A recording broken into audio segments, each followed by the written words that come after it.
Honorable Président de l'Assemblée provinciale, Excellences, Mesdames et Messieurs, ministres provinciaux,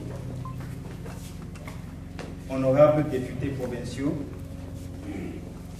Mesdames et Messieurs les représentants des corps constitués, des confessions religieuses et de la société civile, Monsieur le chef de bureau de la MONUSCO, Mesdames et Messieurs le chef d'agence du système des Nations Unies,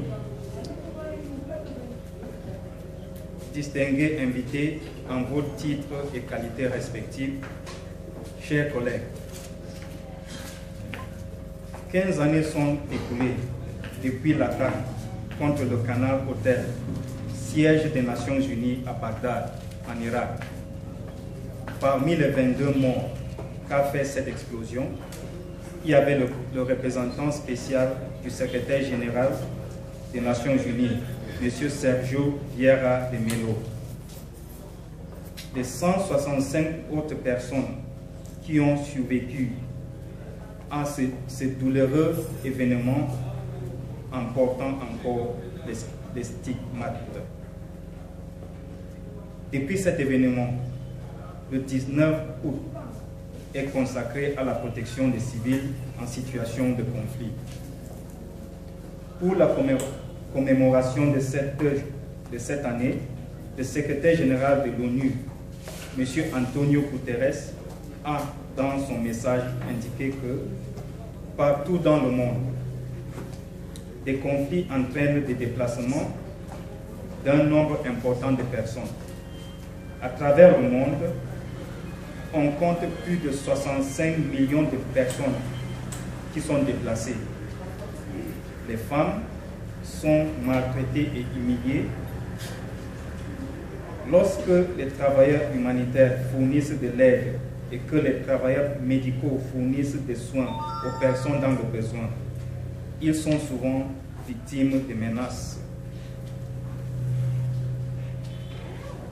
Madame le ministre, honorable président de l'Assemblée provinciale, distingués invités, chers collègues, la journée mondiale de l'aide humanitaire est l'occasion pour les citoyens du monde entier de s'unir dans un élan de solidarité en soutien aux personnes vivant dans les pays en conflit et aux travailleurs humanitaires qui leur portent secours, parfois au prix de leur vie. Le secrétaire général des Nations Unies en ce jour rend hommage à tous ceux qui ont donné leur vie au service de la paix, du développement et des droits humains. Ceci cadre avec le thème de l'année, qui est celui retenu depuis l'année passée, qui est « Pas une cible ». Ce thème a été retenu dans le souci de renforcer le plaidoyer mondial pour la protection des personnes civiles, dont les humanitaires, souvent pris pour cible sur les terrains de conflit. Lorsque les personnes civiles et les travailleurs humanitaires sont pris pour des cibles dans les situations de conflit, cela rend difficile l'aide humanitaire et, dans certains cas, impossible. Cela laisse les populations touchées sans l'aide humanitaire nécessaire.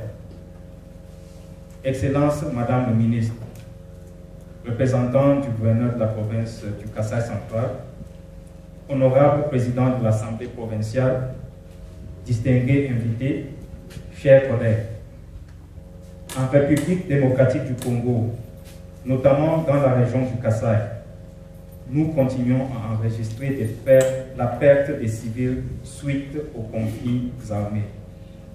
Pour la commémoration de la Journée mondiale de l'aide humanitaire, cette année en République démocratique du Congo, la communauté humanitaire voudrait focaliser son attention sur la crise dans la région du Kasaï. Nous pouvons renverser la situation en nous informant et en nous éduquant et en éduquant nos populations sur la nécessité de préserver la sécurité des personnes civiles en permettant leur accès à l'aide humanitaire.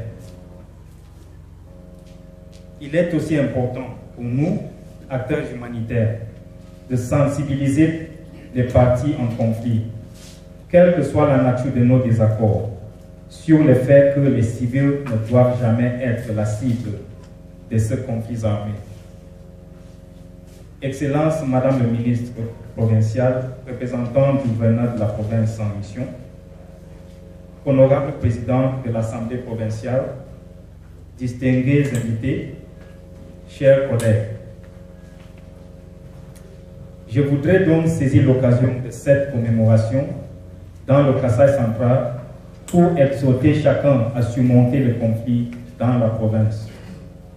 J'ai l'espoir que même en l'absence de conflits armés, le Kasaï central restera le porte-flambeau du message adressé au reste du monde, en disant qu'ayant connu la violence et la perte des civils, il n'est pas un cible.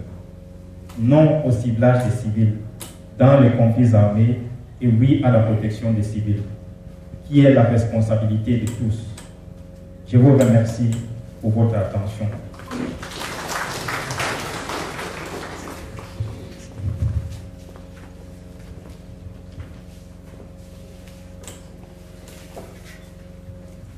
Nous disons également merci aux représentants